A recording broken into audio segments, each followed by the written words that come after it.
고아원 출신 따위가 감히 우리 집안에? 회장실 유리창이 깨질 듯 울렸습니다. 태성홀딩스 본관 35층 대리석 바닥 위로 서류 뭉치가 사정없이 내던져졌죠. 자산 12조 원을 굴리는 강인석 회장의 얼굴은 분노로 일그러져 있었습니다. 맞은편에 선 아들 강준호는 고개를 들지 못한 채 떨리는 주먹을 쥐고 있었어요. 아버지, 은별이는 그런 사람이 아닙니다. 닥쳐. 내가 뭘 안다고? 사랑? 그딴 게 밥 먹여주냐? 인석의 목소리는 차갑게 가라앉았습니다. 그의 눈빛 속에는 50년 전 가난 때문에 포기해야 했던 첫사랑의 그림자가 어려 있었죠. 준호가 입술을 깨물며 고개를 들었을 때 두 사람 사이의 공기는 얼어붙어 있었습니다. 그렇다면 제가 증명하겠습니다. 은별이가 어떤 사람인지. 과연 이 아버지는 왜 그토록 격렬하게 반대했을까요? 그리고 아들의 단호한 한마디는 무엇을 바꾸게 될까요? 지금부터 12조 재벌 회장이 모든 것을 버리고 거리로 내려가 발견한 돈으로는 살 수 없는 가장 소중한 가치에 대한 이야기가 시작됩니다. 구독과 좋아요로 이 감동적인 여정을 함께 해주세요. 태성홀딩스 회장실, 서울 중구 태성빌딩 35층. 강인석은 바닥에서 천장까지 이어진 통유리 너머로 한강을 내려다보고 있었습니다. 72세, 사업 50년 차. 그가 일구어온 제국은 건설부터 금융, 유통까지 손대지 않은 분야가 없었죠. 하지만 지금 이 순간 그 모든 것이 무의미하게 느껴졌습니다. 회장님, 도련님께서 다시 찾아오셨습니다. 비서 박 실장의 목소리가 조심스럽게 들려왔어요. 인석은 고개도 돌리지 않은 채 한숨을 내쉬었습니다. 사흘 전 그 격렬한 다툼 이후 아들 준호는 매일 이 문 앞에 나타났죠. 들어오라고 해. 문이 열리고 강준호가 들어섰습니다. 35살 태성건설 상무이사. 명문대를 나와 미국에서 경영학 석사를 받고 돌아온 아들은 인석의 자랑이었어요. 그런데 석 달 전부터 모든 게 틀어지기 시작했습니다. 아버지, 또 그 얘기냐? 인석이 차갑게 물었습니다. 준호는 잠시 침묵하다가 서류 봉투 하나를 책상 위에 내려놓았어요. 이건 은별이의 인사기록입니다. 고아원을 나와 야간 대학을 다니며 은행에 입사했고 지금은 미래금융세빛지점에서 근무하고 있습니다. 실적도 우수하고 고객 평가도 최상위권입니다. 그래서 인석의 목소리는 여전히 차가웠습니다. 그는 서류를 펼쳐보지도 않았죠. 배경이 없으면 어떻습니까? 사람이 중요한 거 아닙니까? 사람? 인석이 비웃듯 코웃음을 쳤습니다. 그리고 천천히 아들을 향해 몸을 돌렸어요. 주름진 얼굴 위로 쌓인 세월의 무게가 느껴졌죠. 준호야, 내 나이가 몇인데 아직도 그런 순진한 소리를 하니? 사람이 중요하다고? 웃기는 소리 하지 마라. 아버지도 어머니와 사랑해서 결혼하지 않으셨습니까? 그 순간 인석의 표정이 굳어졌습니다. 준호의 어머니 한미숙. 30년 전 교통사고로 세상을 떠난 아내. 그녀는 대기업 회장의 딸이었고 두 집안의 결합은 당시 재계를 떠들썩하게 만들었죠. 너희 어머니는 달랐다. 뭐가 다릅니까? 배경입니까? 준호의 목소리가 떨렸습니다. 그는 주먹을 불끈 쥐었어요. 저는 은별이를 사랑합니다. 그리고 은별이도 절 사랑합니다. 그것만으로는 부족합니까? 부족하지. 인석이 단호하게 잘라 말했습니다. 그리고 천천히 책상 서랍을 열어 낡은 사진 한 장을 꺼냈어요. 빛바랜 흑백 사진 속에는 20살쯤 되어 보이는 청년과 소녀가 나란히 서 있었습니다. 이 사람이 누군지 아니? 준호가 사진을 들여다봤습니다. 청년은 분명 젊은 시절의 아버지였지만 옆에 소녀는 어머니가 아니었어요. 첫사랑이었다. 김지혜. 고등학교 동창이었지. 인석의 목소리에 처음으로 감정이 실렸습니다. 50년 묵은 아픔이 배어나왔죠. 22 때 결혼하기로 약속했어. 하지만 난 당시 건설 현장에서 막노동을 하던 가난뱅이였고 그의 아버지는 구두 수성공이었지. 우린 서로 사랑했지만 현실은 달랐어. 준호가 숨을 죽이고 들었습니다. 어느 날 그 애가 울면서 내게 말했어. 자기 아버지가 병원에 입원했는데 수술비가 200만 원이 필요하다고. 당시 200만 원이면 집 한 채 값이었지. 난 돈을 구하려고 뛰어다녔어. 하지만 한 푼도 구하지 못했고 결국 그 애는 부잣집 아들에게 시집을 갔어. 아버지 수술비를 받는 조건으로. 인석의 눈가가 붉어졌습니다. 50년이 지났지만 그날의 아픔은 여전히 생생했죠. 그 후 난 미친 듯이 일했어. 다시는 돈 때문에 사랑하는 사람을 잃지 않겠다고 맹세했지. 그리고 지금의 태성을 만들었어. 그래서 은별이를 반대하시는 겁니까? 과거의 상처 때문에? 준호가 조심스럽게 물었습니다. 인석은 고개를 저었어요. 난 내가 나처럼 살기를 원하지 않아. 사랑 따위에 목숨 걸지 말고 현실을 보라는 거야. 고아원 출신이면 뭐가 있겠니? 연줄도 없고 집안 배경도 없고 결혼은 사랑만으로 되는 게 아니야. 저는 다릅니다. 준호가 단호하게 말했습니다. 아버지가 겪은 그 시대와 지금은 다릅니다. 그리고 은별이는 아버지가 생각하시는 그런 사람이 아닙니다. 그럼 뭔데? 그 여자가 특별하다는 증거라도 있어? 인석이 비웃듯 물었습니다. 준호는 입술을 깨물었어요. 말로는 아버지를 설득할 수 없다는 걸 깨달았죠. 직접 확인해 보시겠습니까? 뭐? 은별이를 직접 만나보세요. 그리고 판단하세요. 제가 왜 그 사람과 결혼하려고 하는지. 인석이 잠시 침묵했습니다. 아들의 눈빛에는 흔들림이 없었어요. 50년 전 거울 속에 자신을 보는 것 같았죠. 좋아. 내가 직접 확인해 보지. 그날 밤 인석은 혼자 회장실에 남아 있었습니다. 창밖으로 서울의 야경이 반짝였지만 그의 눈에는 아무것도 들어오지 않았어요.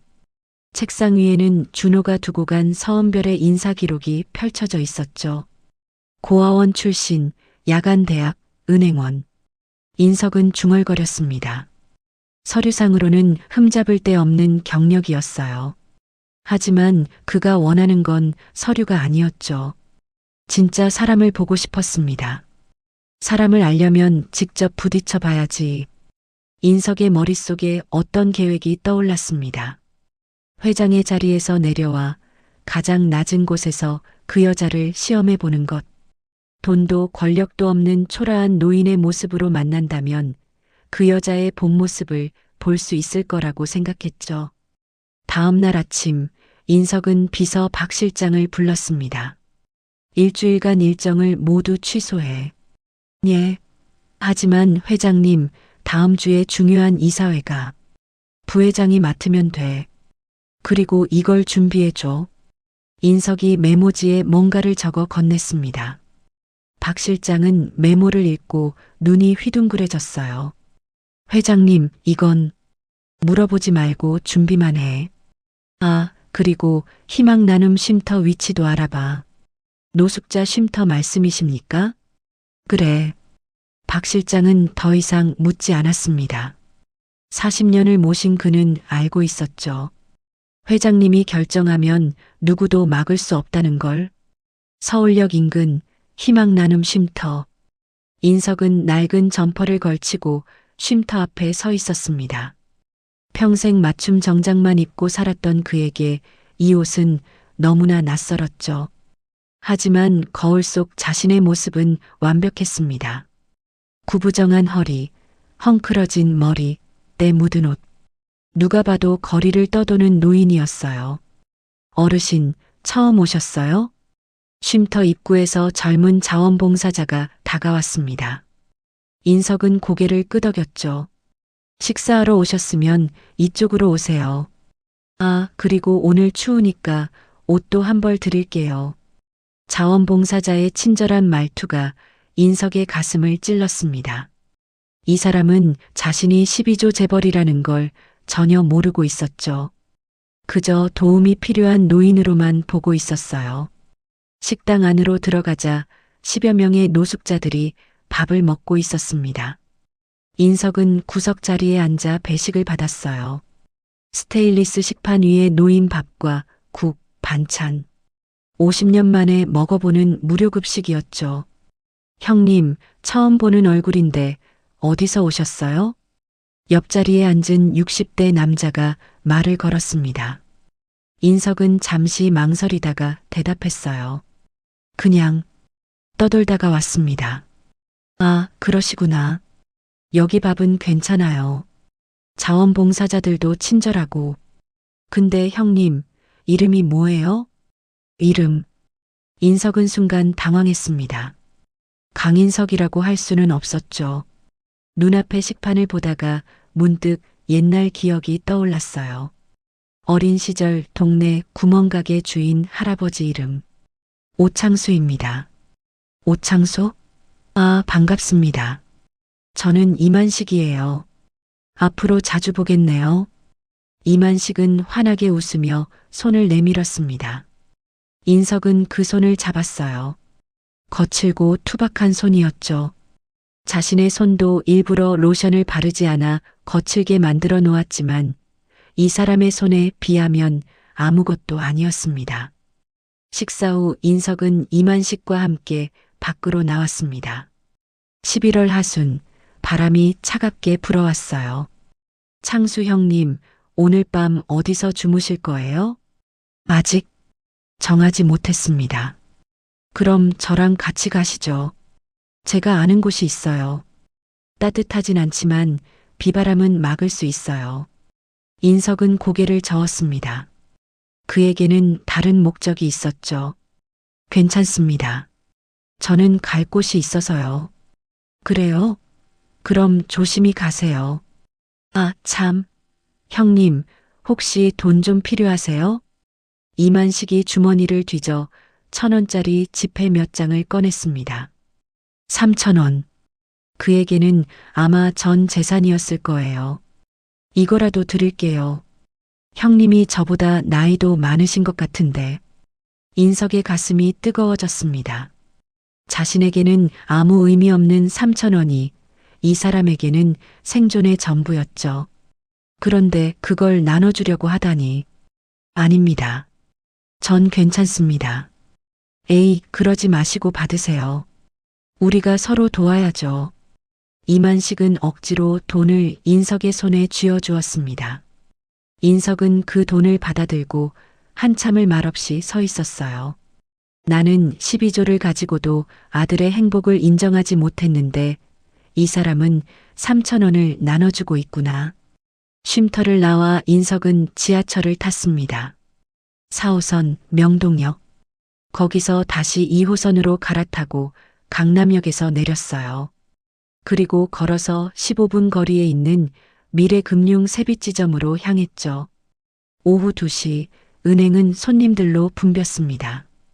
인석은 대기 번호표를 뽑고 구석 의자에 앉았어요. 주변을 둘러보니 대부분 정장을 입은 직장인들이었습니다. 낡은 점퍼를 입은 자신이 얼마나 이질적으로 보이는지 느껴졌죠. 13번 고객님, 3번 창구로 오세요. 방송이 나왔습니다. 인석의 번호였어요. 그는 천천히 일어나 3번 창구로 걸어갔죠. 창구 안에는 20대 후반으로 보이는 여직원이 앉아 있었습니다. 어서 오세요. 무엇을 도와드릴까요? 직원의 목소리는 기계적이었습니다.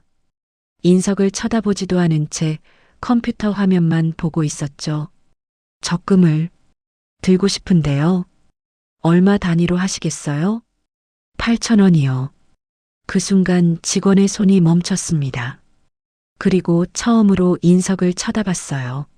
낡은 옷, 구부정한 자세, 떨리는 목소리. 직원의 표정이 미묘하게 변했죠. 죄송하지만 저희 은행은 10,000원 이상부터 적금이 가능합니다. 그럼 10,000원으로 하겠습니다. 인석이 주머니에서 1,000원짜리 지폐 10장을 꺼내 창구에 내밀었습니다. 이만식에게 받은 3,000원과 자신이 준비한 7,000원이었죠. 구겨지고 낡은 지폐들이었습니다. 직원은 인상을 찌푸리며 돈을 받았어요. 그리고 대충 세어보더니 한숨을 쉬었죠. 신분증 있으세요? 네, 여기. 인석이 준비한 가짜 신분증을 내밀었습니다. 박 실장이 만들어준 오창수의 주민등록증이었어요. 물론 위조가 아니라 실제로 등록된 것이었죠. 박 실장의 인맥을 동원해서 말입니다. 잠시만요. 직원이 신분증을 스캔하고 서류를 작성했습니다. 하지만 그 태도는 여전히 불친절했어요. 빨리 끝내고 싶다는 게 눈빛에서 보였죠. 여기 서명하시고 도장 찍으세요. 도장이 없는데요. 그럼 무인 도장 찍으세요. 저기 기계 있잖아요.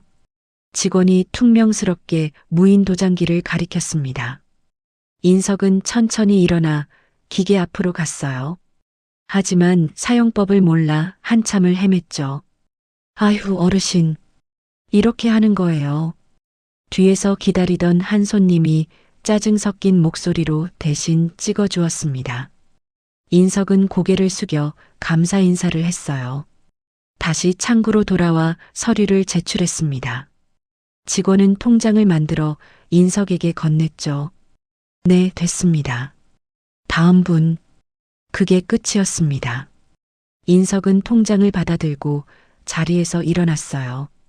첫 번째 시험은 실패였습니다. 그 직원은 돈에 많고 적음으로 사람을 판단하고 있었죠. 인석은 다시 대기석에 앉았습니다.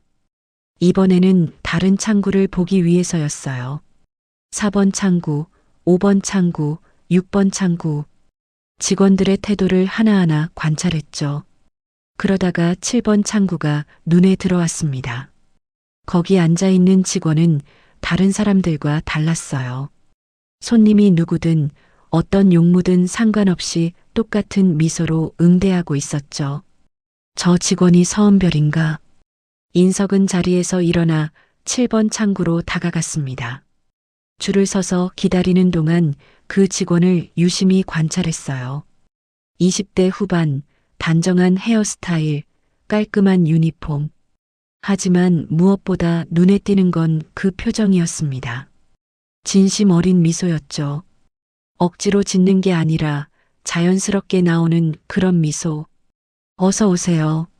무엇을 도와드릴까요? 드디어 인석의 차례가 되었습니다. 7번 창구 앞에 앉아 그 직원이 환하게 웃으며 인사했어요. 명찰에는 서은별이라고 적혀 있었죠. 저 여자가 준호가 결혼하려는 사람인가? 인석은 순간 말문이 막혔습니다. 사진으로만 봤을 때는 평범한 여자라고 생각했는데 실제로 보니 뭔가 달랐어요. 얼굴이 예쁜 것도 아니고 특별한 게 있는 것도 아니었습니다. 하지만 그 눈빛만큼은 특별했죠. 어르신? 어디 불편하세요? 은별이 걱정스러운 얼굴로 물었습니다. 인석이 너무 오래 멍하니 있었던 거예요. 아, 아닙니다. 저 송금을 하려고요. 네, 얼마를 보내실 건가요? 1,000원입니다.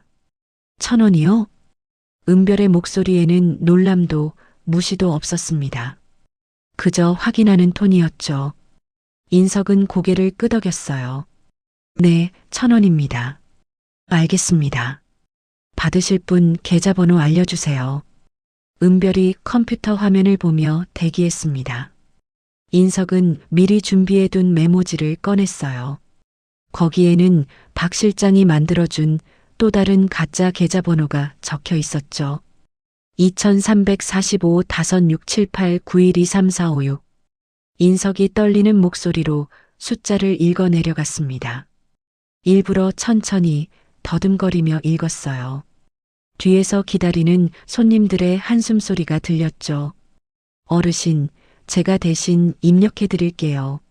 메모지 좀 보여주세요. 은별이 손을 내밀었습니다. 인석이 메모지를 건네자 그녀는 빠르게 번호를 입력했어요. 그리고 다시 한번 확인했죠. 받으실 분 성함이 어떻게 되세요? 오창수입니다. 어르신 성함이랑 같으시네요. 본인 계좌로 보내시는 거예요? 아, 네. 맞습니다. 인석은 순간 당황했습니다. 시나리오가 꼬였죠. 하지만 은별은 이상하게 생각하지 않는 듯 했어요. 그럼 송금하시는 분도 어르신이시고 받으시는 분도 어르신이시네요. 혹시 다른 은행 계좌로 옮기시는 건가요? 네, 그렇습니다. 알겠습니다. 그런데 어르신, 1,000원 송금하시면 수수료가 500원 나와요. 그래도 괜찮으세요? 은별의 목소리는 부드러웠습니다. 인석은 잠시 망설이는 척했어요. 500원이요? 그럼 1,500원이 드는 건가요? 네, 맞아요. 혹시 수수료 아끼시려면 인터넷 뱅킹이나 스마트폰 앱으로 하시면 무료예요. 도와드릴까요?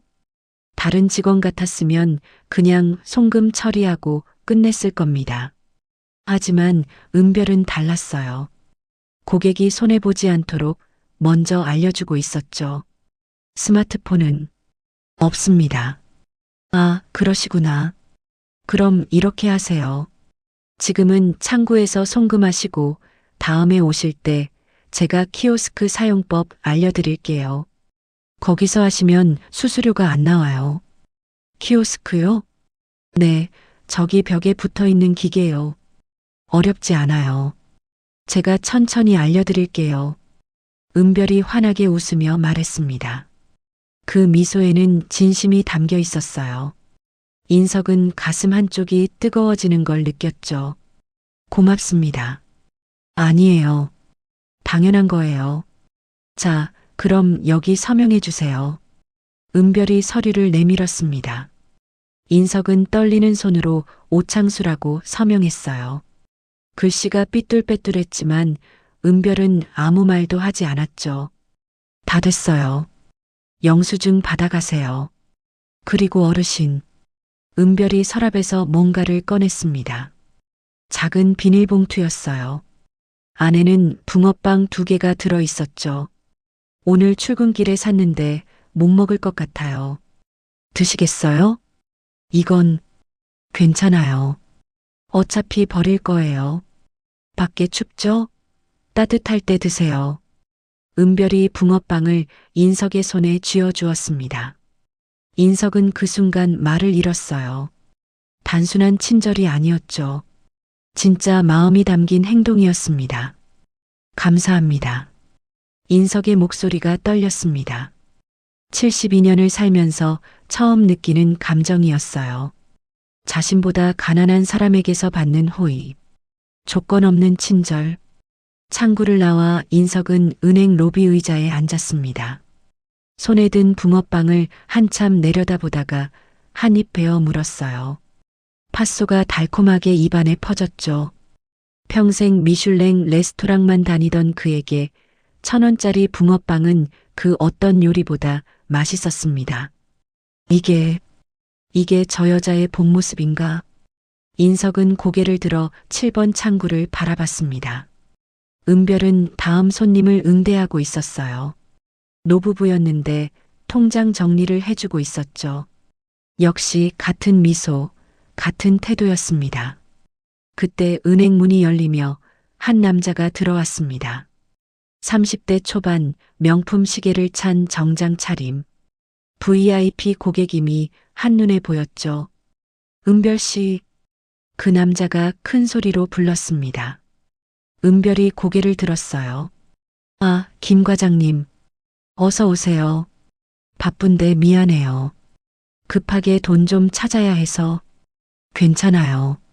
잠시만요. 지금 고객님 업무 마무리하고. 아, 그냥 VIP 창구로 안내해줘요. 빨리빨리. 남자가 손목 시계를 보며 재촉했습니다. 은별은 난처한 표정을 지었어요. 지금 응대하는 노부부의 업무가 아직 끝나지 않았죠. 죄송한데 이 고객님 업무가 조금만 더 걸려요. 5분만 기다려 주실래요? 에이, 5분이 어디 있어. 됐어. 내가 알아서 할게. 남자는 투덜거리며 VIP 창구로 향했습니다. 인석은 그 모습을 지켜보고 있었어요. 은별은 VIP 고객보다 먼저 온 노부부를 우선시했던 거죠. 금액이 아니라 순서를 지키는구나. 인석의 눈빛이 조금 달라졌습니다. 첫인상은 통과였어요. 하지만 이것만으로는 부족했죠. 더 어려운 시험이 필요했습니다. 오후 4시 인석은 은행을 나왔습니다. 밖은 이미 어두워지고 있었어요.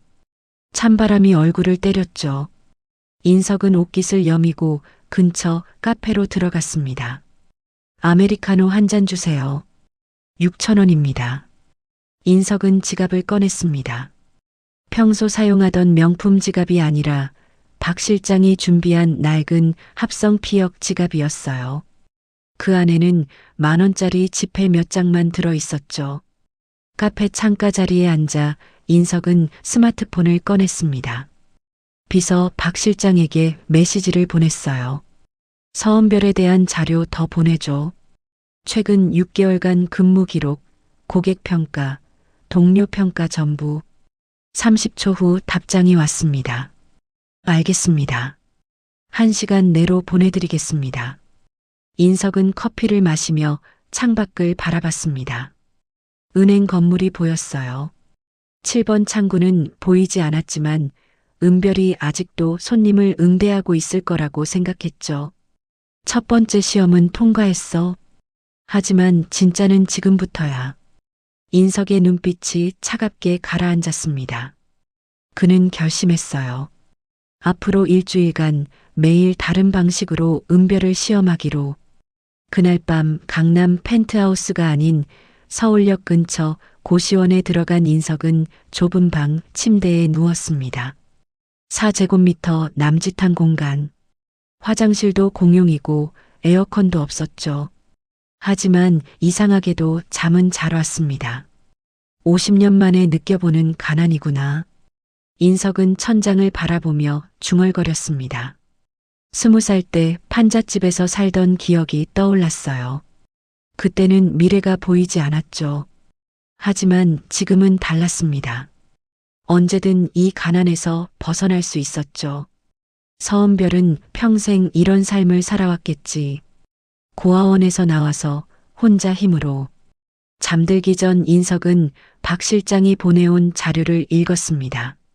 서은별, 28세, 서울 소망고아원 출신, 고등학교 졸업 후 은행 텔러로 입사, 야간 대학 경영학과 졸업, 현재 미래금융 세빛지점 근무 4년 차, 고객 만족도 98점, 지점 내일이, 동료 평가 우수, 지각 결근 기록 없음, 완벽한 이력이었습니다. 하지만 인석은 알고 있었어요. 서류는 거짓말을 할 수 있다는 걸. 진짜 모습을 보려면 극한 상황으로 몰아야 해.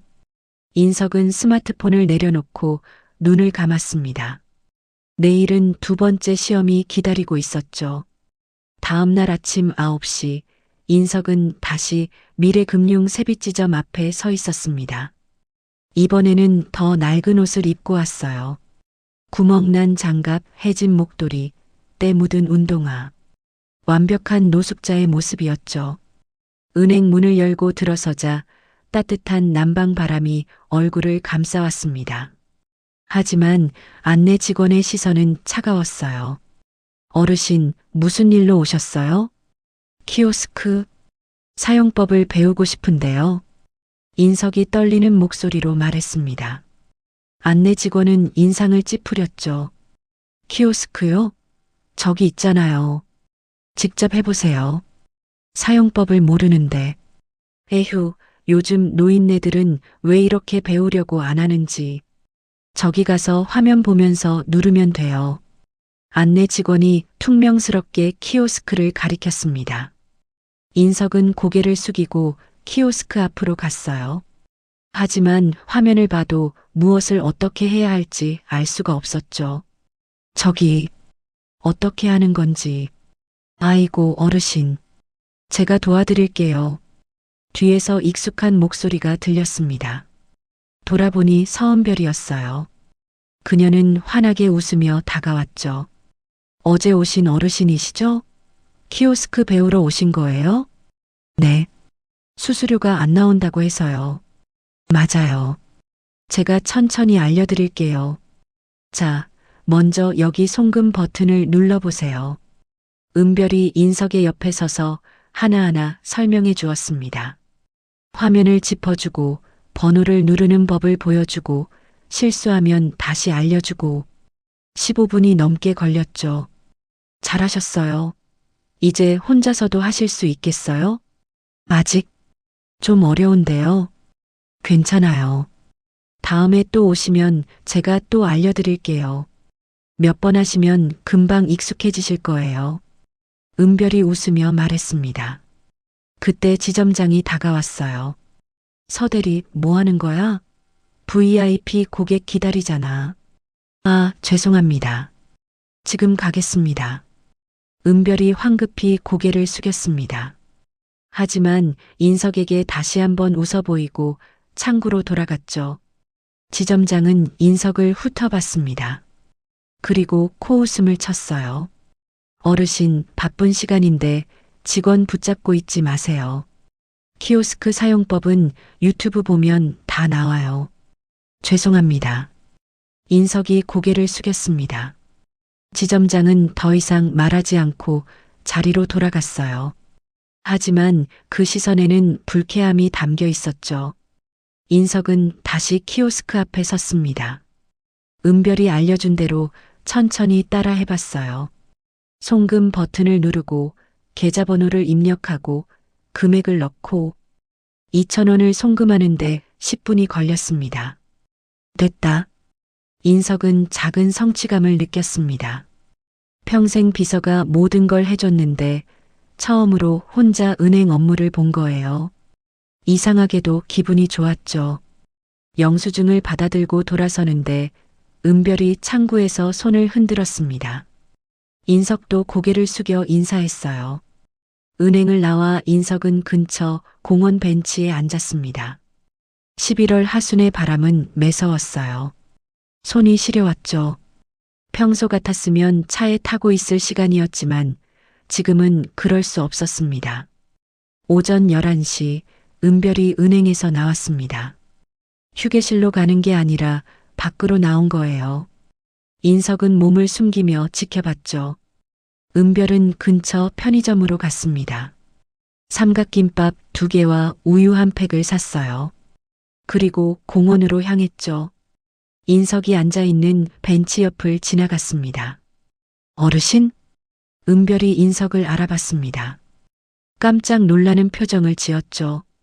여기서 뭐 하세요? 추운데. 그냥 잠깐 앉아 있었습니다. 식사는 하셨어요? 인석은 대답하지 않았습니다. 은별은 자신이 산 삼각김밥을 꺼냈어요. 이거라도 드세요. 저는 하나만 먹으면 돼요. 아닙니다. 괜찮습니다. 에이, 괜찮아요. 저 다이어트 중이에요. 어차피 하나만 먹으려고 했어요. 은별이 억지로 삼각김밥을 인석의 손에 쥐어주었습니다. 그리고 우유도 건넸죠. 우유도 드세요. 몸 따뜻해져요. 인석은 그 순간 할 말을 잃었습니다.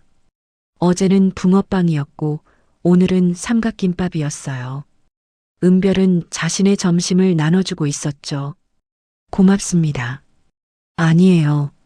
저도 예전에 많이 배고팠거든요. 은별이 조용히 말했습니다.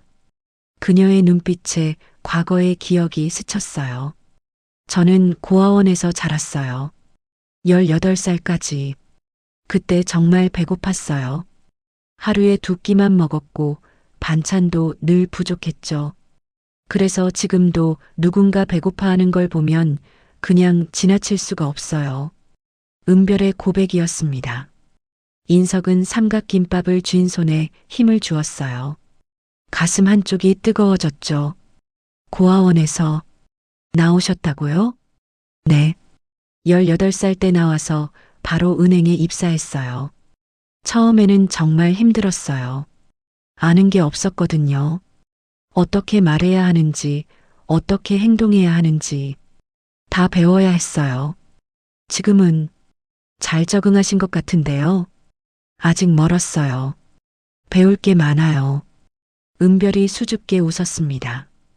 그리고 손목시계를 봤어요. 아, 휴게 시간 끝났다. 들어가야 해요. 어르신, 따뜻한 데 가 계세요. 너무 오래 밖에 계시면 안 돼요. 네. 고맙습니다. 은별이 일어나 은행으로 돌아갔습니다. 인석은 벤치에 앉아 그녀의 뒷모습을 지켜봤어요. 작은 체구, 빠른 걸음. 하지만 그 안에는 무언가 단단한 게 있었죠. 삼각김밥을 뜯어 한 입 베어 물었습니다. 참치 마요 맛이었어요. 인석은 천천히 씹으며 생각했죠. 고아원 출신이라는 게 뭐가 문제란 말인가. 그는 평생 배경을 중요하게 여기며 살았습니다. 누구의 아들인지, 어느 대학을 나왔는지, 어떤 집안인지. 그게 사람의 가치를 결정한다고 믿었죠. 하지만 은별은 아무 배경 없이도 이렇게 살고 있었습니다. 오후 2시 인석은 다시 은행으로 갔습니다. 이번에는 다른 시험을 준비했어요. 창구에 일부러 복잡한 문제를 들고 가는 거였죠. 저 통장을 잃어버렸는데요. 인석이 3번 창구 직원에게 말했습니다. 어제 자신을 불친절하게 대했던 그 직원이었어요. 신분증 있어요? 네, 여기. 재발급 수수료 1,000원이에요. 그리고 3일 정도 걸려요. 3일이요? 그 안에 돈이 필요한데. 그건 저희가 어떻게 할 수 없어요. 규정이에요. 직원의 대답은 기계적이었습니다. 인석은 고개를 끄덕이고 자리에서 일어났어요. 그리고 7번 창구로 갔죠. 어르신, 또 오셨네요. 은별이 반갑게 맞이했습니다. 통장을 잃어버렸는데 3일이나 기다려야 한다고 해서요. 아, 통장 분실이요? 잠깐만요. 제가 확인해 볼게요. 은별이 컴퓨터를 두드렸습니다. 그리고 고개를 들었어요. 어르신 급하시면 오늘 바로 재발급 가능해요. 신청서 작성하시면 30분 안에 만들어 드릴 수 있어요. 그게 가능한가요? 네, 당일 발급 서비스예요. 수수료는 똑같이 1,000원이에요. 은별이 웃으며 서류를 내밀었습니다. 인석은 그 순간 깨달았어요. 똑같은 업무인데 직원에 따라 결과가 달라진다는 걸. 한 사람은 규정만 말했고 한 사람은 해결책을 제시했죠. 고맙습니다. 당연한 거예요. 어르신처럼 급하신 분들을 위해 있는 서비스예요.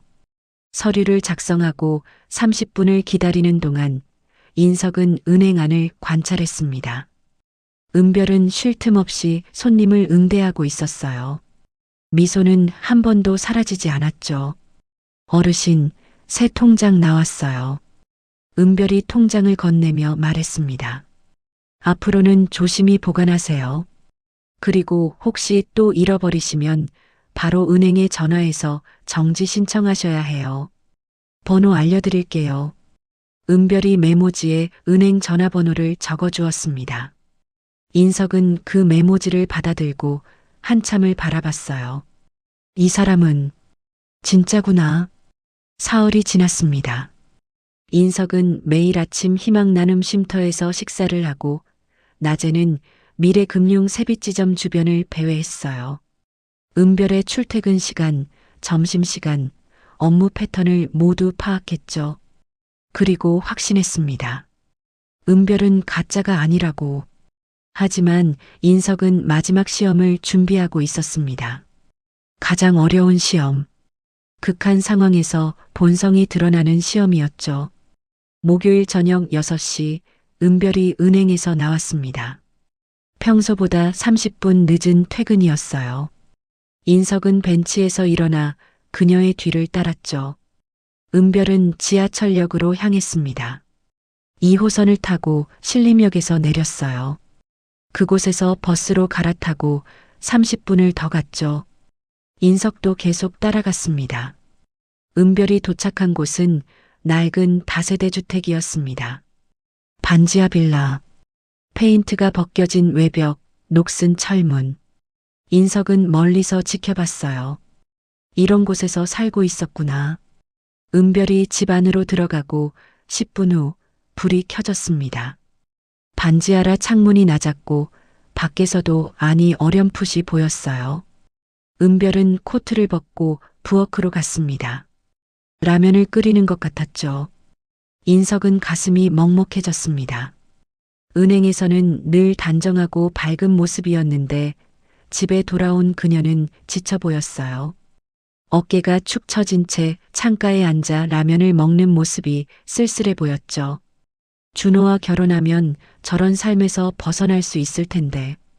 인석은 생각했습니다. 하지만 동시에 의문이 들었어요. 그렇다면 은별은 돈 때문에 준호와 결혼하려는 건가? 그날 밤 인석은 고시원으로 돌아가지 않았습니다. 은별의 집 근처 24시간 카페에서 밤을 보냈어요. 새벽 5시 은별의 집에서 불이 켜졌죠. 그녀는 일찍 일어나 출근 준비를 했습니다. 6시에 집을 나선 은별은 버스 정류장으로 갔습니다. 하지만 버스를 타지 않았어요. 반대 방향으로 걸어가기 시작했죠. 인석은 멀찌감치 따라갔습니다. 은별이 도착한 곳은 소망고아원이었습니다. 낡은 3층짜리 건물. 문 앞에는 서울시 소망고아원이라는 간판이 걸려 있었어요. 은별이 문을 두드렸습니다. 잠시 후 원장으로 보이는 50대 여성이 문을 열었죠. 은별아, 이렇게 일찍 왔니? 안녕하세요, 원장님. 오늘 출근 전에 들르고 싶었어요. 들어와. 애들은 아직 안 일어났는데. 인석은 골목 구석에 숨어 지켜봤습니다. 은별이 고아원 안으로 들어가는 모습이 보였어요. 15분 후 다시 나왔을 때 그녀의 손은 비어 있었죠. 들어갈 때는 가방이 두둑했는데 말입니다. 저 가방에 뭐가 들어 있었던 거지? 인석의 궁금증이 커졌습니다. 은별이 고아원을 나와 지하철역으로 향하자 인석은 재빨리 고아원 문을 두드렸어요. 누구세요? 원장이 문을 열었습니다. 인석을 보고 잠시 놀란 표정을 지었죠. 어르신, 무슨 일이세요? 여기 기부를 하고 싶어서요. 기부요? 원장이 의아한 얼굴로 인석을 바라봤습니다. 누가 봐도 형편이 어려워 보이는 노인이 기부를 하겠다니 믿기지 않았죠. 얼마나 하실 건데요? 10,000원입니다. 인석이 주머니에서 10,000원짜리 지폐를 꺼냈습니다. 원장은 난처한 표정을 지었어요. 어르신도 힘드실 텐데 괜찮으세요? 괜찮습니다. 조금 전에 온 여자분, 은별이라고 하던데 그 사람도 기부하지 않았습니까? 원장의 얼굴이 환해졌습니다. 아, 은별이요. 우리 은별이는 매달 50만 원씩 보내줘요. 그 돈으로 아이들 간식 사주고 학용품도 사주고 정말 고마운 아이죠. 50만 원이요? 인석은 깜짝 놀랐습니다. 은별의 월급이 250만 원 정도라는 걸 알고 있었어요. 거기서 50만 원을 매달 기부한다는 건 월급의 5분의 1을 내놓는 거였죠. 네. 은별이는 여기서 자랐거든요. 18까지. 그 뒤로 줄곧 후원을 해줬어요. 처음에는 10,000원씩이었는데 월급이 오를 때마다 금액을 늘렸죠. 자기도 어렵게 사는데 정말 대단한 아이예요. 원장의 목소리에 자부심이 담겨 있었습니다. 인석은 10,000원을 건네며 물었어요. 은별 씨는 어떤 아이였습니까? 참 착한 아이였어요. 울지도 않고 불평도 안 하고 항상 다른 동생들 챙기고 밤에 혼자 몰래 울던 게 기억나요. 엄마 아빠가 보고 싶다고 원장의 눈시울이 붉어졌습니다.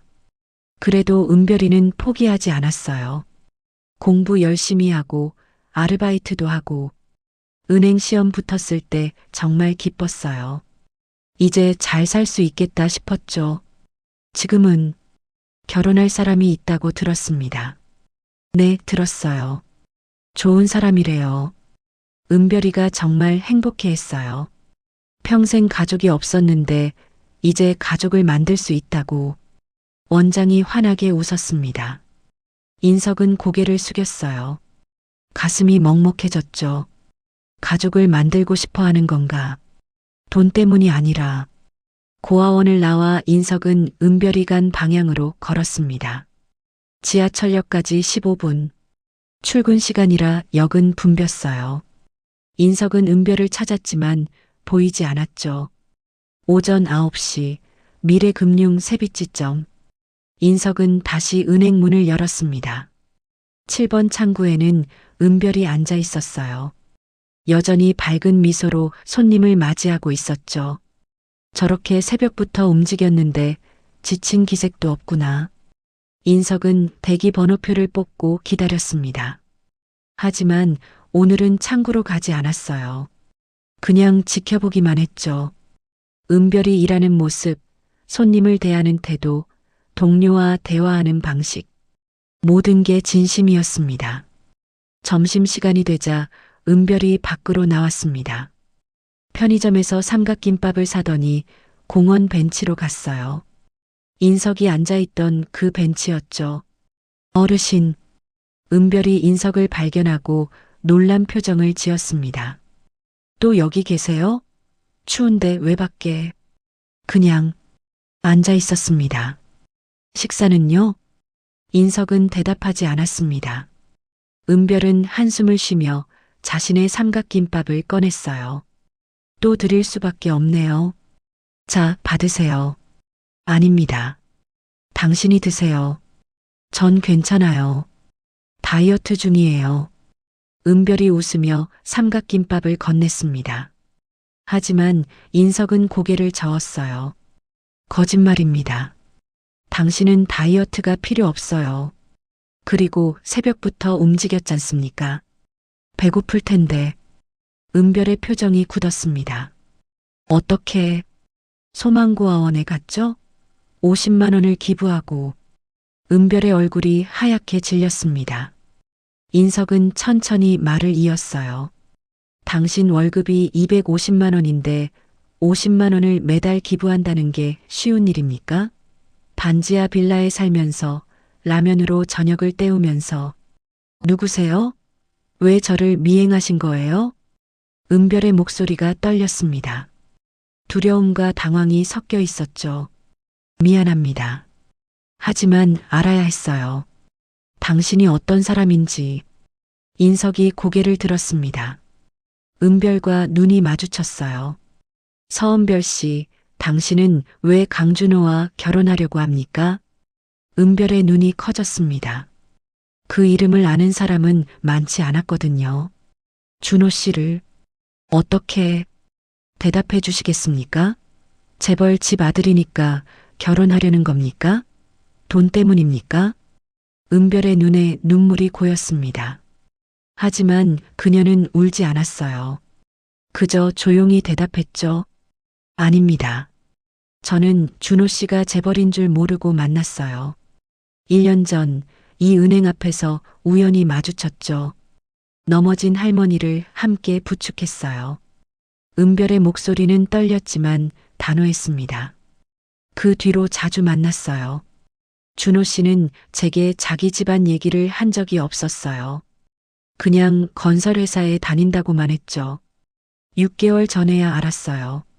태성그룹 아들이라는 걸. 그래서요? 그때부터 결혼을 생각한 거 아닙니까? 아닙니다. 은별이 소리쳤습니다. 주변 사람들이 쳐다봤어요. 하지만 그녀는 신경 쓰지 않았죠. 저는 오히려 헤어지려고 했어요. 준호 씨 아버지가 절대 허락 안 하실 거라고 생각했거든요. 고아원 출신에 배경도 없고 아무것도 없는 저를요. 은별의 눈물이 떨어졌습니다. 하지만 준호 씨가 포기하지 않았어요. 아버지를 설득하겠다고, 꼭 결혼하겠다고. 그래서 저도 용기를 냈어요. 인석은 아무 말도 할 수 없었습니다. 은별의 진심이 느껴졌거든요. 누구시길래 이런 질문을 하시는 건가요? 대체 저한테 왜 이러시는 거예요? 은별이 떨리는 목소리로 물었습니다. 인석은 한참을 침묵했습니다. 은별의 눈물 어린 얼굴을 바라보며 수없이 많은 생각이 머릿속을 스쳐갔어요. 대답해야 할까? 아니면 이대로 사라져야 할까? 죄송합니다. 너무 무례했습니다. 인석이 고개를 숙였습니다. 은별은 눈물을 닦으며 자리에서 일어났어요. 어르신이 누구시든 제 일은 제가 알아서 합니다. 다시는 저를 미행하지 마세요. 은별은 돌아서서 은행으로 들어갔습니다. 뒷모습이 떨리고 있었죠. 인석은 벤치에 남아 한참을 앉아 있었어요. 내가 뭘 하고 있는 건가? 자신의 행동이 잘못되었다는 걸 깨달았습니다. 시험이라는 명목으로 사람을 감시하고 사생활을 침해하고 상처를 줬죠. 50년간 기업을 경영하며 수많은 사람을 평가해 왔지만 이렇게까지 한 적은 없었습니다. 인석은 자리에서 일어났습니다. 그리고 은행 안으로 들어갔어요. 7번 창구 앞에는 3명의 손님이 기다리고 있었죠. 인석은 맨 뒤에 섰습니다. 30분을 기다려 드디어 차례가 왔습니다. 은별은 인석을 보고 표정이 굳어졌어요. 무슨 일이세요? 목소리는 차갑게 가라앉아 있었습니다. 평소의 따뜻함은 사라졌죠. 사과하러 왔습니다. 필요 없습니다. 업무가 아니시면 비켜주세요. 서 대리님, 인석이 진지하게 말했습니다. 제가 정말 잘못했습니다. 변명하지 않겠습니다. 다만 한 가지만 말씀드리고 싶습니다. 당신은 제가 만난 사람 중 가장 진실한 사람입니다. 은별의 표정이 미묘하게 흔들렸습니다. 저는 평생 많은 사람을 봤습니다. 하지만 당신처럼 자신보다 남을 먼저 생각하는 사람은 처음입니다. 당신은 훌륭한 사람입니다. 그만하세요. 업무 방해입니다. 은별이 시선을 피했습니다. 하지만 귓볼이 빨개져 있었어요. 인석은 더 이상 말하지 않고 자리를 떠났습니다. 은행을 나와 걸으며 생각했죠. 이제 그만둬야겠어. 충분히 봤어. 그날 저녁 인석은 박 실장에게 전화를 걸었습니다. 내일 회사로 돌아간다. 차 보내줘. 알겠습니다, 회장님. 그런데 결과는 어떠셨습니까? 나중에 얘기하지. 전화를 끊고 인석은 고시원 창문을 바라봤습니다. 일주일간의 가난한 노인 생활이 끝나가고 있었어요. 하지만 이상하게도 섭섭한 마음이 들었죠. 다음 날 아침 인석은 마지막으로 희망 나눔 쉼터에 들렀습니다. 이만식이 반갑게 손을 흔들었어요. 창수 형님, 오늘도 오셨네요. 네, 오늘이 마지막입니다. 마지막이요? 어디 가세요? 고향으로 돌아갑니다. 거짓말이었습니다. 하지만 달리 설명할 방법이 없었죠. 아, 그러시구나. 아쉽네요. 형님 좋은 분이었는데. 이만식은 진심으로 아쉬워하는 표정을 지었습니다. 인석은 주머니에서 봉투 하나를 꺼냈어요. 이거 받으세요. 이게 뭐예요? 조금이지만 도움이 될 겁니다. 봉투 안에는 200만 원이 들어 있었습니다. 이만식의 눈이 커졌어요. 형님, 이게 무슨... 이렇게 큰 돈을 어떻게... 제가 가진 전부입니다. 그동안 신세 많이 졌습니다. 인석은 고개를 숙여 인사하고 쉼터를 나왔습니다. 뒤에서 이만식이 뭐라고 소리쳤지만 돌아보지 않았어요. 오전 10시 태성빌딩 앞에 검은색 벤츠가 서 있었습니다. 박 실장이 차에서 내려 인석을 맞이했어요. 회장님, 고생 많으셨습니다. 수고했네.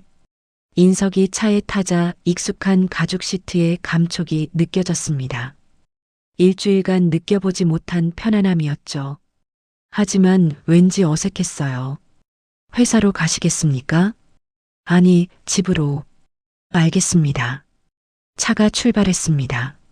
창밖으로 서울역이 지나갔어요. 인석은 고개를 돌려 그곳을 바라봤죠.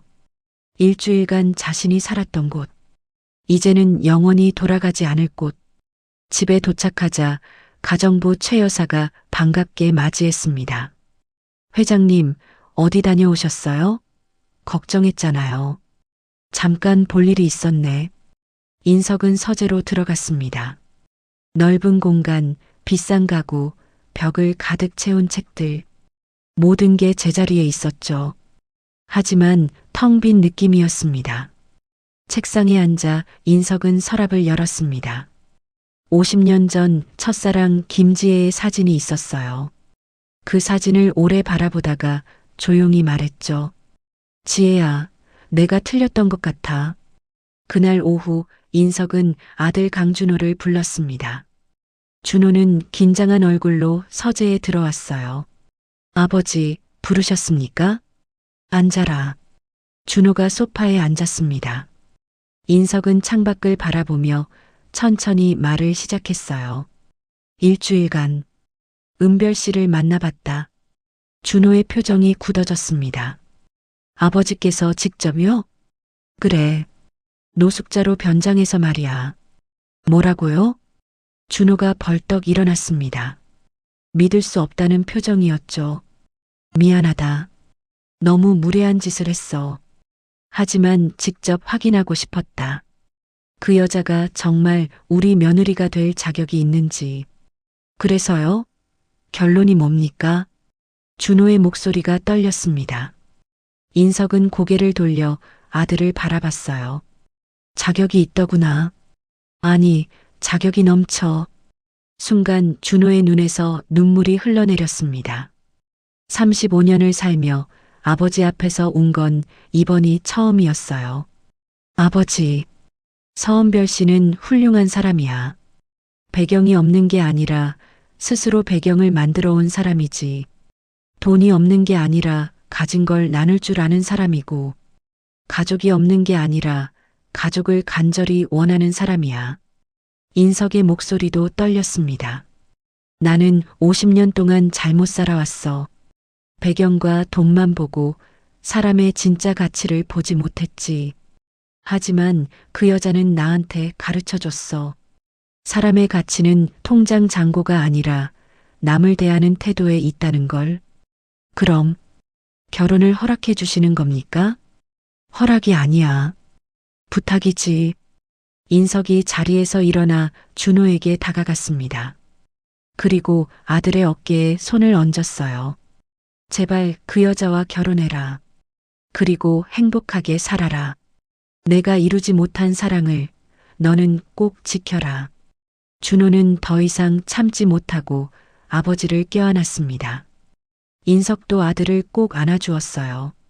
부자가 이렇게 껴안은 건 20년 만이었죠. 고맙습니다, 아버지. 내가 고맙지. 좋은 사람을 만나게 해줘서. 저녁 무렵 인석은 박 실장에게 지시했습니다. 내일 미래금융 세빛지점으로 갈 거야. 정식으로. 알겠습니다. 약속을 잡을까요? 아니, 깜짝 방문이야. 인석의 눈빛에 결연함이 서려 있었습니다. 은별에게 사과해야 했어요. 그리고 며느리로 정식으로 맞이하고 싶다고 말해야 했죠. 하지만 그날 밤 예상치 못한 일이 벌어졌습니다. 준호에게서 급한 전화가 왔어요. 아버지, 큰일 났습니다. 은별이가 은행에서 문제가 생겼대요. 무슨 문제? 500만 원이 사라졌다고 합니다. 은별이 창구에서요. 인석의 표정이 굳어졌습니다. 다음 날 아침 8시 인석은 평소보다 1시간 일찍 회사에 도착했습니다. 박 실장이 급히 준비한 자료를 들고 회장실로 들어왔어요. 회장님, 미래금융 세빛지점 상황 파악했습니다. 말해봐. 어제 오후 4시경 7번 창구에서 500만 원 현금 인출 오류가 발생했습니다. 고객이 300만 원을 인출했는데 시스템에는 800만 원으로 기록되었습니다. 서은별 대리 창구? 네, 맞습니다.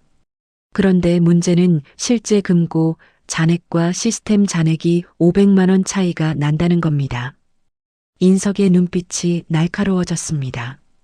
CCTV는? 해당 시간대 7번 창구 CCTV가 고장 났었다고 합니다. 고장? 그게 우연이겠어? 지점장 박재혁 씨가 은별 대리에게 책임을 묻고 있다고 합니다. 오늘 아침 9시에 징계위원회가 열린답니다. 인석은 자리에서 벌떡 일어났습니다. 차 대령해. 지금 바로 가시겠습니까? 당연하지. 우리 며느리가 누명을 쓰고 있는데 가만히 있을 수 있나?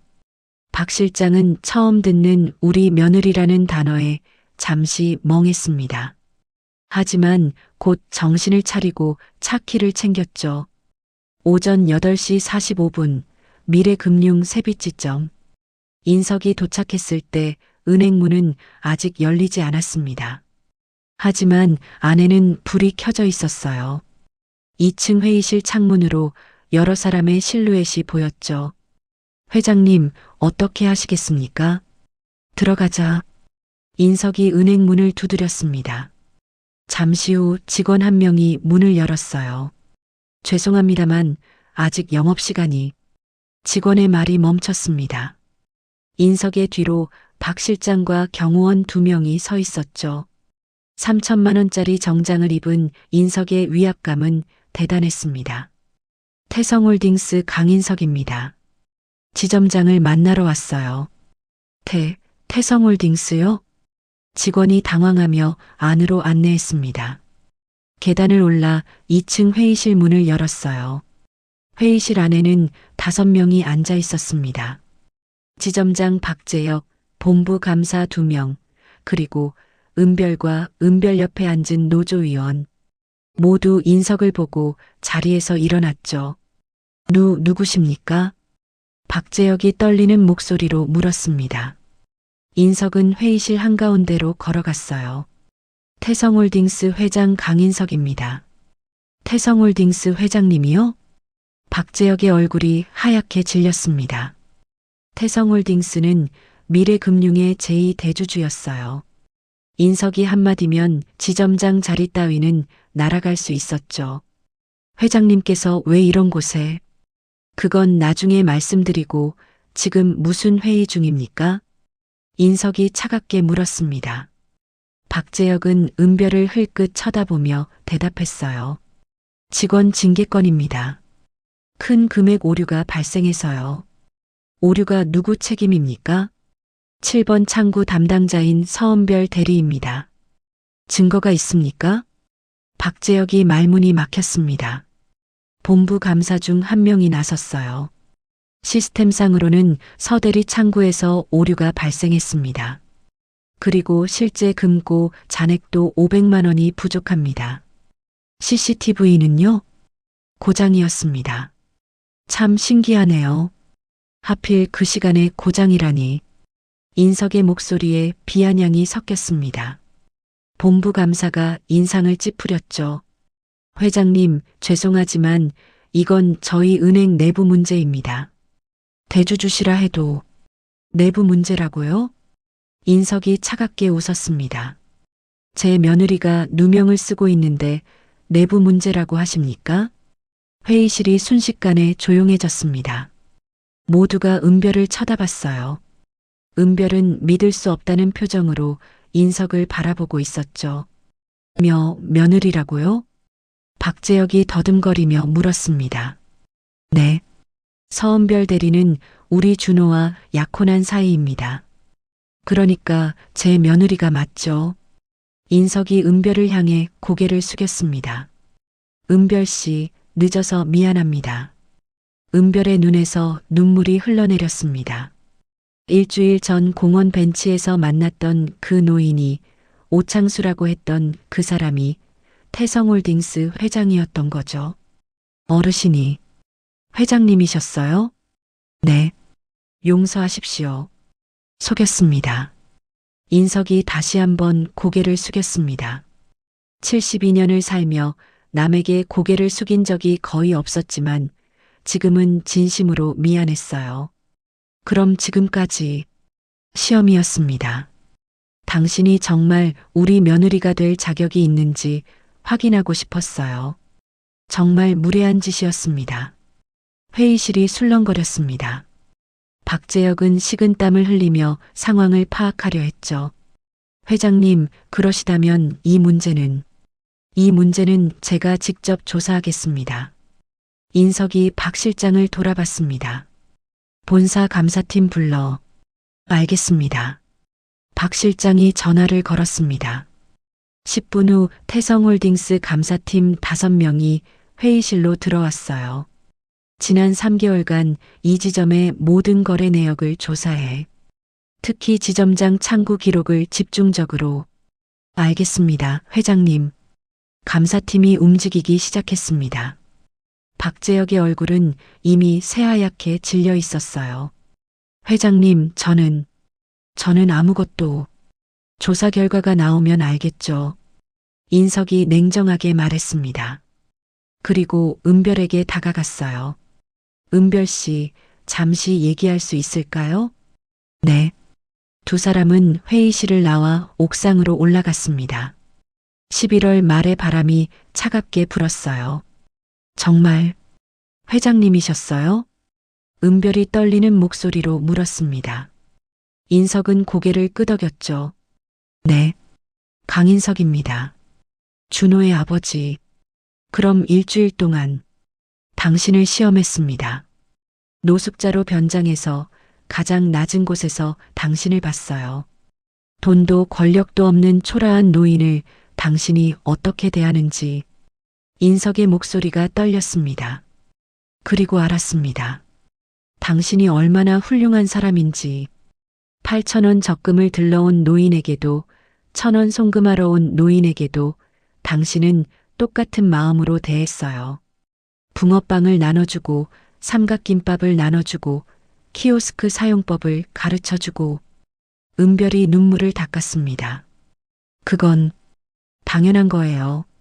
돈이 많든 적든 사람은 모두 똑같잖아요. 당연하지 않습니다. 인석이 단호하게 말했습니다.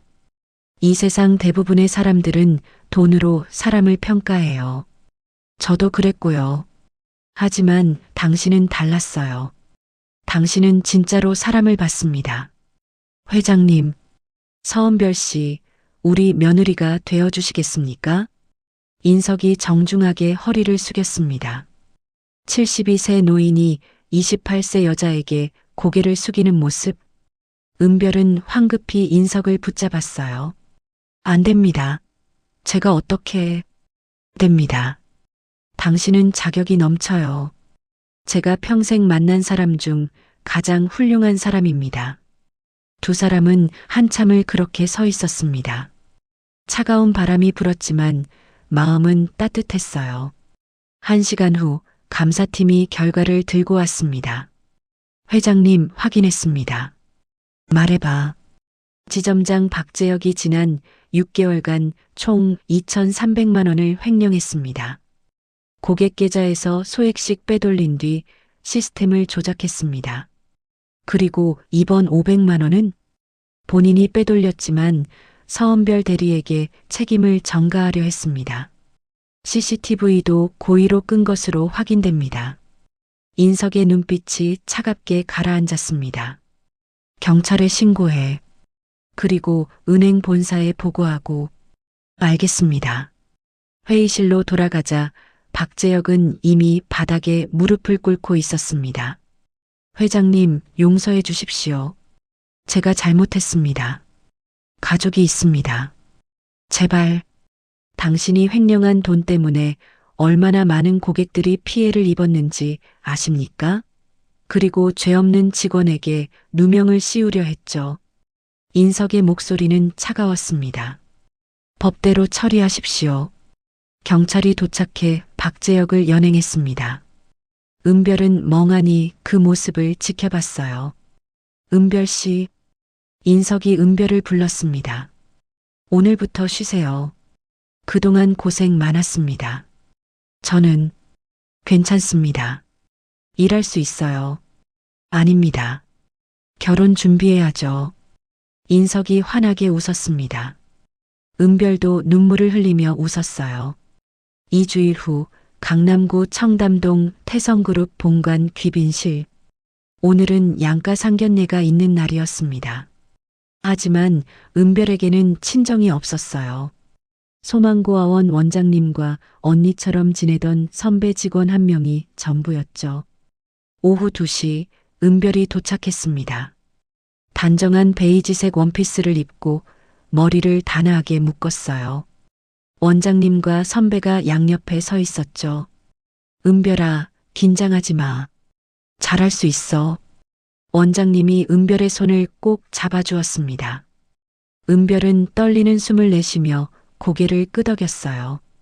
문이 열리고 귀빈실 안으로 들어가자 준호가 환하게 웃으며 달려왔습니다. 은별아, 준호 씨. 두 사람이 마주보며 웃는 모습을 보니 주변 공기까지 따뜻해지는 것 같았어요. 어서 오세요. 이쪽으로. 집사가 안내했습니다. 넓은 거실에는 이미 인석이 앉아 있었어요. 오늘은 회장 정장이 아니라 편안한 한복을 입고 있었죠. 어서 오십시오. 인석이 자리에서 일어나 은별에게 다가왔습니다. 그리고 원장님께 정중하게 인사했어요. 은별 씨를 잘 키워주셔서 감사합니다. 아닙니다. 은별이가 워낙 착한 아이라. 원장님도 떨리는 목소리로 대답했습니다. 소망고아원 출신 아이가 재벌가와 상견례를 하다니 꿈만 같았죠. 모두 자리에 앉았습니다.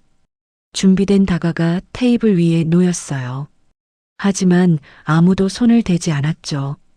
어색한 침묵이 흘렀습니다. 은별이 조심스럽게 입을 열었습니다. 회장님, 그동안 정말 죄송했습니다. 제가 회장님을 알아보지 못하고. 아닙니다. 제가 사과해야죠. 인석이 은별의 말을 끊었습니다. 그리고 자리에서 일어나 은별 앞으로 걸어갔어요. 서은별 씨, 정식으로 사과드립니다. 인석이 허리를 구부려 절을 했습니다. 72세 재벌 회장이 28세 은행원에게 고개를 숙이는 모습. 은별은 황급히 일어나 인석을 붙잡았어요. 안 됩니다, 회장님. 제가 어떻게... 들어주십시오. 인석의 목소리는 단호했습니다. 저는 일주일간 당신을 속였습니다. 노숙자로 변장해서 가짜 이름을 쓰면서 당신을 시험했어요. 정말 무례하고 비열한 짓이었습니다. 아닙니다. 이해합니다. 회장님 입장에서는 이해할 수 없습니다. 인석이 고개를 들었습니다. 그의 눈가가 촉촉이 젖어 있었어요. 저는 평생 배경과 돈으로 사람을 판단하며 살았습니다. 누구의 아들인지, 얼마를 가졌는지, 그게 사람의 가치라고 믿었죠. 하지만 당신을 만나고 깨달았습니다. 사람의 진짜 가치는 가장 약한 이를 대하는 태도에 있다는 걸. 인석은 품속에서 낡은 통장 하나를 꺼냈습니다. 은별이 만들어준 8,000원짜리 적금 통장이었어요. 이 통장을 보면서 매일 생각했습니다. 8,000원밖에 없는 노인에게도 당신은 똑같은 미소를 지었죠. 1,000원 송금하러 온 노인에게도, 키오스크 못 쓰는 노인에게도 당신은 절대 차별하지 않았습니다. 은별의 눈에서 눈물이 흘러내렸습니다. 그건 제가 배고팠던 기억 때문이에요. 고아원에서 자랄 때 저도 무시당했거든요. 돈 없다고, 부모 없다고. 그래서 다짐했어요. 저는 절대 남을 그렇게 대하지 않겠다고. 그래서 더 존경합니다. 인석이 은별의 손을 잡았습니다. 상처받은 사람은 두 가지 길을 갑니다. 자신도 남에게 상처를 주거나 아니면 남이 상처받지 않게 보호하거나. 당신은 후자를 택했어요. 그게 얼마나 어려운 선택인지 압니다. 준호가 은별의 옆으로 다가와 그녀의 어깨를 감싸주었습니다. 은별은 준호의 품에 기대어 울었어요. 회장님, 감사합니다. 정말 감사합니다. 감사할 건 제가 해야죠. 이렇게 좋은 며느리를 만나게 해주셔서. 인석이 원장님을 향해 고개를 숙였습니다. 원장님도 눈물을 닦으며 고개를 끄덕였어요. 그때 인석이 손뼉을 쳤습니다. 문이 열리고 집사가 큰 상자를 들고 들어왔어요. 은별 씨, 이건 제가 준비한 예물입니다. 상자를 열자 화려한 보석 세트가 나왔습니다. 목걸이, 귀걸이, 반지 모두 다이아몬드로 장식되어 있었죠. 너무 과하신 것 같은데요. 은별이 당황하며 말했습니다. 하지만 인석은 고개를 저었어요. 과하지 않습니다. 그리고 이것도 드리고 싶습니다. 인석이 다른 봉투를 꺼냈습니다. 은별이 열어보니 부동산 등기부등본이었어요. 이건 청담동 아파트입니다. 신혼집으로 쓰세요. 회장님, 이건 너무 큰 선물입니다. 받을 수 없어요. 며느리에게 주는 건데 왜 못 받습니까? 인석이 웃으며 말했습니다. 그리고 하나 더 있습니다. 인석이 마지막 서류를 꺼냈습니다. 태성그룹 계열사 임원 임명장이었어요. 태성금융 이사로 임명합니다. 은행 경력을 살려서 우리 계열사에서 일해주셨으면 합니다. 물론 원하지 않으시면 안 하셔도 됩니다. 은별은 말을 잃었습니다. 고아원에서 나와 혼자 힘으로 살아온 그녀에게 이 모든 게 현실 같지 않았어요. 회장님, 저는 자격이 있을까요? 있습니다. 인석이 단호하게 말했습니다. 당신은 아무것도 없는 곳에서 시작해서 여기까지 왔어요. 고아원을 나와 야간 대학을 다니며 은행원이 되고 동시에 후배들을 후원하고. 그런 사람이 자격이 없다면 누가 자격이 있겠습니까? 준호가 은별의 손을 꼭 잡았습니다. 은별아, 받아. 당신은 충분히 자격이 있어. 은별이 고개를 끄덕였습니다. 눈물이 멈추지 않았지만 그 눈물은 기쁨의 눈물이었어요. 상견례가 끝나고 저녁 식사 자리가 마련되었습니다. 호텔 최고급 레스토랑이 아니라 인석이 직접 고른 한식당이었어요. 소박하지만 정성스러운 음식이 나왔죠. 은별 씨, 한 가지만 더 부탁드려도 될까요? 식사 중에 인석이 조심스럽게 물었습니다. 네, 말씀하세요. 소망고아원에 제가 후원을 하고 싶습니다. 이름은 밝히지 않고요. 가능할까요? 은별의 눈이 커졌습니다. 정말요? 하지만 왜 이름을? 당신이 그랬잖아요. 매달 50만 원씩 이름 없이 기부했죠. 저도 그렇게 하고 싶습니다. 돈이 아니라 마음을 주고 싶어서요. 원장님이 손으로 입을 막았습니다. 감동의 눈물이 흘러내렸죠. 회장님, 정말 감사합니다. 아이들이 정말 좋아할 거예요. 제가 감사하죠. 은별 씨 같은 아이를 키워주셔서. 저녁 식사가 끝나고 은별과 준호는 레스토랑 밖으로 나왔습니다. 밤하늘에는 별이 가득했어요. 은별아, 응? 믿어져? 우리 정말 결혼하는 거야. 아직도 꿈 같아. 내가 정말 이런 행운을 누려도 되는 걸까? 준호가 은별을 꼭 껴안았습니다. 당연하지. 당신은 이 세상 누구보다 행복할 자격이 있어. 고마워, 준호 씨. 정말 고마워. 두 사람은 한참을 그렇게 서 있었습니다. 차가운 겨울바람이 불었지만 두 사람의 마음은 따뜻했어요. 한 달 후 준호와 은별의 결혼식이 열렸습니다. 장소는 화려한 호텔이 아니라 소망고아원 마당이었어요. 은별의 요청이었죠. 제가 자란 곳에서 결혼하고 싶어요. 그리고 아이들이 드레스 입은 저를 보면 꿈을 꿀 수 있잖아요. 우리도 행복해질 수 있다고. 인석은 그 말을 듣고 흔쾌히 동의했습니다. 그래서 재벌가 결혼식 치고는 소박한 결혼식이 고아원 마당에서 열렸어요. 하객은 많지 않았습니다. 가족, 친구, 은행 동료들, 그리고 고아원 아이들. 60명 정도였죠. 하지만 그 어떤 결혼식보다 따뜻했습니다. 식이 시작되고 은별이 입장했습니다. 새하얀 드레스를 입고 원장님의 손을 잡고 걸어왔어요.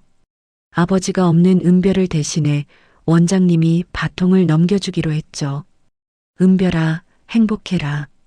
네, 원장님. 사랑합니다. 원장님이 은별의 손을 준호에게 넘겨주었습니다. 준호는 은별의 손을 꼭 잡았어요. 주례는 인석이 직접 맡았습니다. 신랑 강준호, 신부 서은별. 인석의 목소리가 마당에 울려 퍼졌습니다. 오늘 이 자리에서 두 사람이 부부가 됩니다. 하지만 저는 주례사 대신 고백을 하려고 합니다. 하객들이 웅성거렸습니다. 인석은 계속 말을 이었어요. 저는 평생 잘못 살았습니다. 돈과 권력만 쫓으며 정작 중요한 걸 놓쳤죠. 사랑과 진심을 몰랐습니다. 하지만 저 신부가 가르쳐줬습니다. 사람의 가치는 배경이 아니라 타인을 대하는 태도에 있다고. 인석의 눈가가 붉어졌습니다. 서은별 씨, 우리 가족이 되어주셔서 감사합니다. 그리고 이 늙은이에게 인생의 진짜 의미를 알려주셔서 감사합니다. 인석이 허리를 굽혀 절을 했습니다. 하객들이 박수를 쳤어요.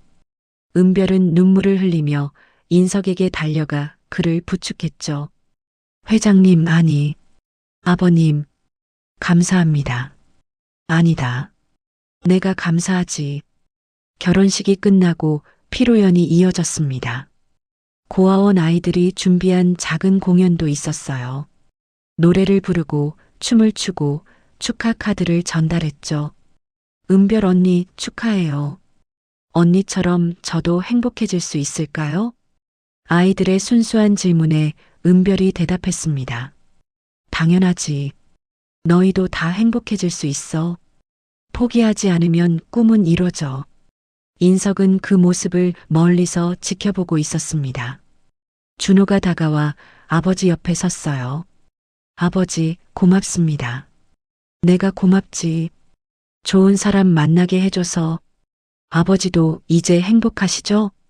그래. 72년을 살며 오늘이 가장 행복한 날인 것 같구나. 부자는 서로를 바라보며 웃었습니다. 해가 지고 파티가 끝날 무렵 인석은 조용히 자리를 떠났습니다. 차를 타고 가는 길에 서울역 근처를 지나게 되었어요. 잠깐 차 세워줘. 여기요, 회장님? 응. 볼 사람이 있어. 인석이 차에서 내려 희망 나눔 쉼터로 걸어갔습니다. 저녁 식사 시간이라 사람들이 줄을 서 있었어요. 그 중에서 이만식을 찾았죠. 만식 씨. 이 목소리. 이만식이 돌아봤습니다. 정장을 입은 인석을 보고 눈이 휘둥그레졌어요. 창수 형님? 아니, 이게 무슨... 옷을 왜 이렇게... 사실은 말이야. 인석이 모든 걸 설명해 주었습니다. 자신이 누구인지, 왜 노숙자로 변장했는지, 무엇을 배웠는지. 이만식은 믿을 수 없다는 표정으로 듣고 있었어요. 그럼 형님이 재벌이었단 말씀이세요? 미안해요. 속였습니다. 아니, 아니에요. 그런데 왜 여기까지? 고마웠어요. 3,000원 나눠줬잖아요. 그 마음을 잊을 수가 없었어요. 인석이 봉투 하나를 건넸습니다. 이거 받아주세요. 이게 뭐예요? 태성건설 경비 자리입니다. 월급 250만 원, 기숙사 제공. 새로 시작할 수 있어요. 이만식의 눈에서 눈물이 흘러내렸습니다. 형님, 정말입니까? 정말입니다. 월요일부터 출근하세요. 주소는 봉투 안에 있어요. 감사합니다. 정말, 정말 감사합니다. 이만식이 인석의 손을 꼭 잡았습니다. 인석도 그 손을 꼭 잡아주었어요. 차로 돌아가는 길, 인석은 창밖을 바라보며 생각했습니다. 가난은 결핍이 아니라 선택의 문제였구나. 나는 선택할 기회가 있었지만 그들은 없었던 거야. 집에 도착했을 때 인석은 서재로 들어갔습니다. 책상 서랍에서 50년 전 첫사랑의 사진을 꺼냈어요. 그리고 조용히 말했죠. 지혜야, 이제 알았어. 우리가 헤어진 건 가난 때문이 아니었어. 내가 포기했기 때문이야. 하지만 준호는 달라. 저 아이는 사랑을 지켰어. 그게 진짜 용기더라. 인석은 사진을 서랍 깊숙이 넣었습니다. 이제 과거는 과거로 남겨두고 싶었어요. 6개월 후 은별이 임신 소식을 전했습니다. 인석은 처음으로 아이처럼 기뻐하며 웃었어요. 손주가 생긴다. 손주가. 은별이 웃으며 말했습니다. 아버님, 제가 아이를 잘 키울 수 있을까요? 저는 부모 사랑을 받아본 적이 없어서. 걱정하지 마. 당신은 이미 사랑이 뭔지 알고 있어. 고아원 아이들 후원하고 낯선 노인에게 밥 나눠주고 그게 바로 사랑이야. 인석이 은별의 손을 잡았습니다. 그리고 우리가 있잖아.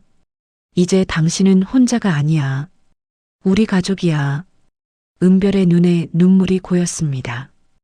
평생 가족을 그리워했던 그녀에게 드디어 진짜 가족이 생긴 거예요.